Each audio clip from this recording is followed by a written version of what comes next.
இரட்சகரான இயேசுவின் நாமத்தில் இந்த தபசு நாளின் 3ஆம் நாளுக்காக உங்களை வரவேற்கிறேன். இந்த நாளிலும் 10 குஷ்டரோகிகள் இயேசுவின் பாதத்தில் வந்தபோது இயேசுவின் அந்த அன்பு அவர்களை குணமாக்கி அவர்களுக்கு சொல்லப்படுகிற வார்த்தை, நீங்கள் ஆலயத்தில் சென்று ஆசாரியனுக்கு உங்களை காண்பீங்கள் என்று 10 பேரும் புறப்பட்டு செல்லுகிறார்கள்.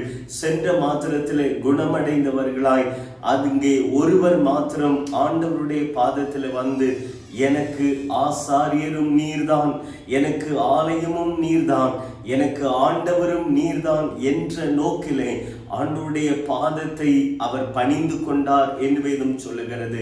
அன்பான ஆண்டவருடைய பிள்ளைகளை, இன்றைக்கு ஆண்டவர் நமக்கு செய்த நன்மைகளை நினைத்து ஆண்டவருடைய பாதத்துக்கு நன்றி சொல்லவும், அவரை ஆண்டவரும் இரட்சகருமாய் ஏற்றுக்கொள்ளவும் ஆண்டவர் இந்த நாளை நமக்கு ஆசீர்வாதம் தருவாராக.